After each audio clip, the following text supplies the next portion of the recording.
Welcome to our channel. আমরা যে top 100 MCQ from previous year series শুরু করেছি, আজকে তার থার্ড ভিডিও। আগের দিনের ভিডিওটিতে 15 নম্বর কোশ্চেন পর্যন্ত আলোচনা করে তারপর থেকে করব। Question number 16, curie is unit of radioactivity, temperature, heat and energy. এটির সঠিক অ্যান্সার হবে রেডিও অ্যাক্টিভিটি।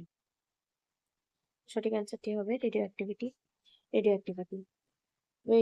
রেডিও অ্যাক্টিভিটি 1896 খ্রিস্টাব্দে বিজ্ঞানী হেনরি বেকেরেল ইউরেনিয়ামের তেজস্ক্রিয়তা আবিষ্কার করেন।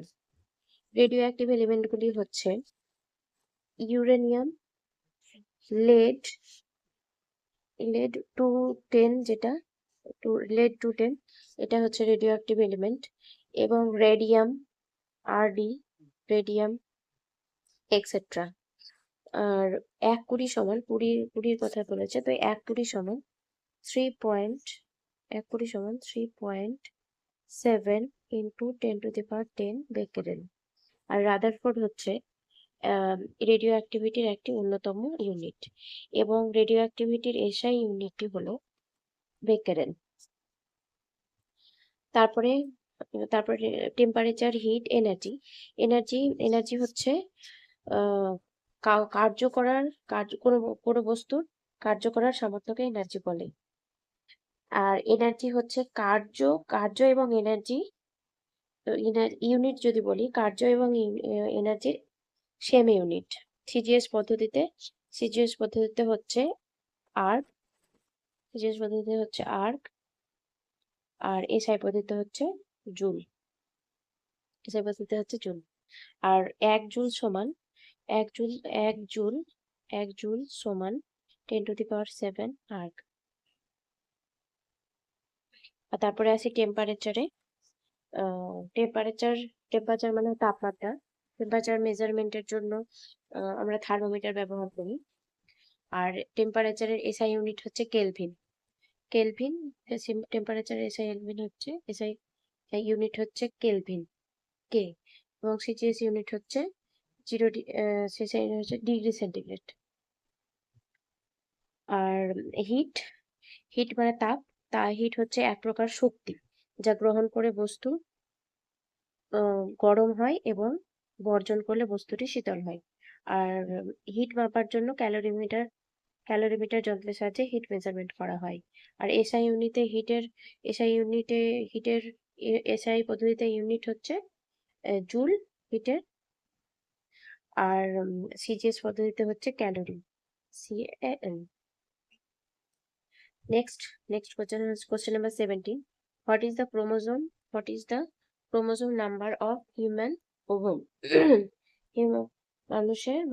মানুষের ক্রোমোজোম সংখ্যা কত? 36, 46, 48, none of the above. এটির সঠিক অ্যান্সার হবে 46, অপশন নাম্বার বি, মানে 23 পেয়ার। আর 23 পেয়ার্স এর মধ্যে হচ্ছে 22 পেয়ার্স হচ্ছে অটোজোম, আর বাকি যে টু পেয়ার হচ্ছে সেটি হচ্ছে সেক্স ক্রোমোজোম। সেক্স ক্রোমোজোমের মধ্যে ফিমেল হচ্ছে XX, আর মেল হচ্ছে XY। আর ফিমেলের মধ্যে একটি এক্স থাকে, তাহলে সেই ফিমেলকে বলা হয় বন্ধা। আর ক্রোমোজোমের কথা বলতে গেলে বলা হবে যে ক্রোমোজোম হচ্ছে নিউক্লিয় জালেক থেকে সৃষ্টি হয় এবং প্রোটিন ও নিউক্লিক অ্যাসিড দ্বারা গঠিত। আর 1902 সালে বিজ্ঞানী ব্রভেরি বলেন যে ক্রোমোজোমই হচ্ছে বংশগতির ধারক ও বাহক। তাহলে 17 এর অ্যান্সার হচ্ছে question number B, 46। Question next, sea horse হচ্ছে mammal, plant, fish and none of the above. অ্যান্সারটি হবে অপশন নাম্বার সি, ফিশ। ভার্টিব্রাটার মধ্যে পড়ে এগুলো, ম্যামেল, ফিশ দুটোই, আর প্ল্যান্ট তো উদ্ভিদ। আর ফিশের বৈশিষ্ট্যগুলি হচ্ছে এদের ফুসফুস নেই, এরা ফুলকা উল্কা বা গিল দিয়ে শ্বাস নেয় এবং এরা দ্বি-অক্ষ বিশিষ্ট এবং এদের দ্বি-অক্ষ বিশিষ্ট ভেনাস হৃৎপিণ্ড থাকে। Question number 19. The radiation carrying maximum energy. যে রশ্মিটি সর্বাপেক্ষা শক্তি বহন করে সেটি হচ্ছে ultraviolet rays, gamma rays, X rays and infrared rays. এগুলির মধ্যে কোনটি? সঠিক অ্যান্সারটি হবে gamma rays, option number B. Energy হচ্ছে ই প্রপোর্শনাল টু 1/λ, ওয়েভলেন্থের সঙ্গে ইনভার্সলি প্রপোর্শনাল এনার্জি। তো যদি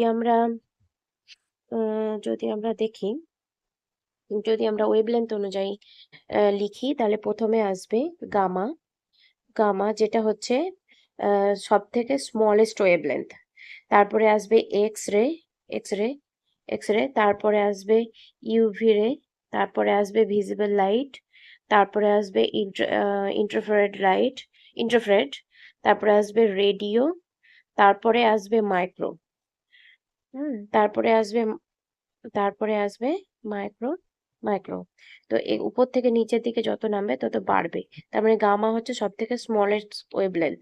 তাহলে তাহলে সেখান থেকে বলা যায় যে গামা সব থেকে বেশি এনার্জি ক্যারি করবে, যেহেতু ই ইজ প্রপোর্শনাল টু 1/λ, ওয়েভলেন্থের সঙ্গে যেহেতু inversely proportional. Next, which of the following is chiefly present in LPG? এলপিজির প্রধান উপাদান কোনটি? Chiefly present methane, ethane, propane, butane. এর সঠিক আনসারটি হবে বিউটেন, অপশন নাম্বার ডি। তো আর অপশন এ তে রয়েছে মিথেন। মিথেনের সংকেত হচ্ছে CH4। CH4 হচ্ছে একটি গ্রিন হাউস গ্যাস, আর CH4 কে মিথেনকে মার্স গ্যাস বলা হয়, এবং CH4 বায়োগ্যাসের মূল উপাদান হিসেবে ইউজ করা হয় CH4 কে। আবার এলপিজি যেমন লিকুইফাইড পেট্রোলিয়াম গ্যাস, এবং সিএনজি যেটা আছে কম্প্রেসড ন্যাচারাল গ্যাস, এক্ষেত্রেও কিন্তু CH4 মানে মিথেন 95% থাকে সিএনজিতে। আর এলপিজিতে বিউটেন ছাড়াও কিছু স্মল পরিমাণে আইসোবিউটেন থাকে এবং খুব অল্প পরিমাণে প্রোপেন থাকে। Question number 21. The powerhouse of cell. সেলের পাওয়ার হাউস কাকে বলা হয়? সঠিক আনসারটি হবে মাইটোকন্ড্রিয়া। সঠিক অপশন নাম্বার সি, মাইটোকন্ড্রিয়া। আর নিউক্লিয়াস, লাইসোজোম, মাইটোকন্ড্রিয়া, ডিএনএ, সঠিক আনসারটি সি। নিউক্লিয়াস হচ্ছে সবচেয়ে ঘন এবং প্রায় গোলাকার এবং পর্দা বিশিষ্ট অংশ সেলের। আর সেলের স্টাডিকে বলা হয় সাইটোলজি। আর লাইসোজোমকে সুইসাইডাল ব্যাগ বলে। আর ডিএনএ তো জানি, ডিএনএ হচ্ছে ডিঅক্সিরাইবোনিউক্লিক অ্যাসিড, যাকে বংশগতির ধারক ও বাহক বলা হয়, এবং ডিএনএ হচ্ছে ক্রোমোজোমের রাসায়নিক ইউনিট। এটা মনে রাখতে হবে এগুলো। Question number 22. Which metal is present in haemoglobin? হিমোগ্লোবিনে কোন মেটালটি থাকে? আয়রন, জিঙ্ক, ম্যাগনেসিয়াম এবং কপার। আয়রন, সঠিক আনসারটি হবে আয়রন। অ্যাকচুয়ালি হিমোগ্লোবিন হচ্ছে হেম মানে হচ্ছে HAEM, হেম অ্যান্ড লৌহঘটিত একটি রঞ্জক পদার্থ হিমোগ্লোবিন। আর 100 মিলিলিটার রক্তে হিমোগ্লোবিনের পরিমাণ থাকে 14.5 গ্রাম, এবং হিমোগ্লোবিনের অভাবে অ্যানিমিয়া রোগ হয়। আর হিমোগ্লোবিন প্রধানত অক্সিজেন পরিবহন করে। আর নর্মাল যদি রেঞ্জ বলি, normal range in human body, তো ছেলেদের ক্ষেত্রে 14 থেকে 15 গ্রাম, আর ফিমেলদের ক্ষেত্রে 12 থেকে 13 গ্রাম হিমোগ্লোবিনের পরিমাণ থাকে।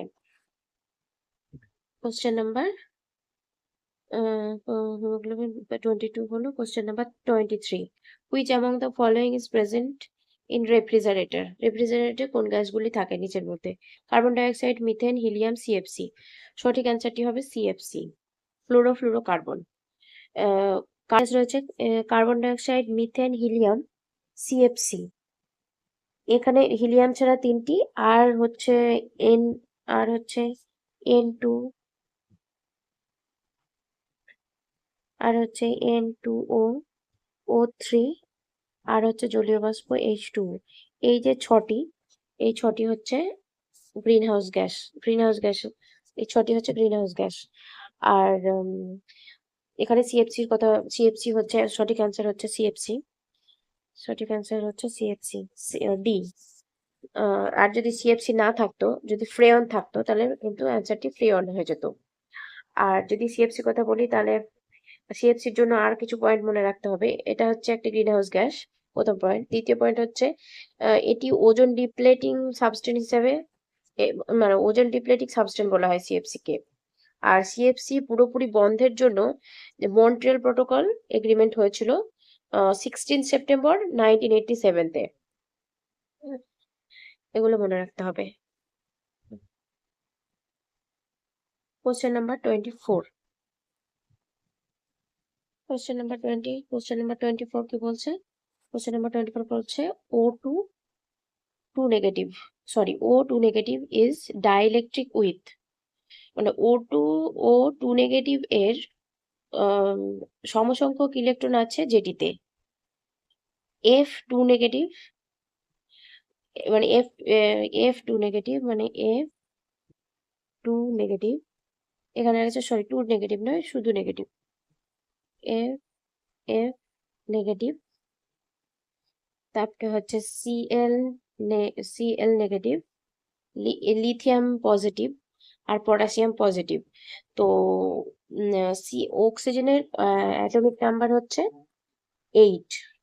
তো অক্সিজেনের যদি আমরা ইলেকট্রন বিন্যাস করি, তাহলে হবে 1s2, 2s2, 2p, 2p4, 4, 2, 6, 2, 8।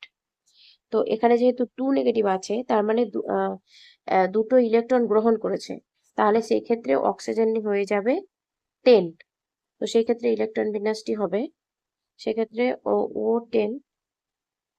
O10 যদি লিখি, তাহলে এখানে ইলেকট্রন বিন্যাসটি হবে 1s2, 2s2, 2s2, 2p6। আর এখানে ফ্লুরিনের ক্ষেত্রে, ফ্লুরিনের এমনি 9টি ইলেকট্রন, না সরি, নটি, অ্যাটমিক নাম্বার হচ্ছে 9। তো সেখানে ইলেকট্রন 9 আর একটি ইলেকট্রন গ্রহণ করেছে, তখন তার ইলেকট্রন সংখ্যা হয়ে যাবে 10টি। তাহলে এরও 10, ফ্লুরিনেরও 10 হয়ে যাবে নেগেটিভ, একটা ইলেকট্রন গ্রহণ করে। তাহলে সমসংখ্যক অক্সিজেনের সাথে O2 এর সাথে, O2 নেগেটিভের সাথে সমসংখ্যক অ্যান্সারটি হয়ে যাবে, সঠিক অ্যান্সারটি হয়ে যাবে অপশন নাম্বার এ। আর যদি ক্লোরিনের অ্যাটমিক নাম্বার হচ্ছে 17, লিথিয়াম একটা গ্রহণ করবে, দিয়ে 18 হয়ে যাবে। তো এটা হবে না, লিথিয়াম হবে না, পটাশিয়ামও হবে না, কারণ পটাশিয়ামের তো অ্যাটমিক নাম্বার হচ্ছে 19। তো একটা একটা ছেড়ে দেবে, দিয়ে একটা ছেড়ে দিচ্ছে না, একটা গ্রহণ করছে, একটা ছেড়ে দিচ্ছে, এটা ছেড়ে দিয়ে হয়ে যাচ্ছে, তার মানে 19 থেকে 18 হয়ে যাচ্ছে, তাহলে এটাও হবে না। Question number 25. Ornithology is the science of bird, reptile, amphibia and mammal. Ornithology সঠিক অ্যান্সারটি হবে, বার্ড। বার্ডের স্টাডি অফ বার্ডকে বলা হয় অর্নিথোলজি। আর বার্ড হচ্ছে এভিস বা পক্ষী শ্রেণী, এদের ব্লাড ওয়ার্ম ব্লাডেড এরা, এবং এদের 4টি প্রকোষ্ঠযুক্ত হাড় থাকে।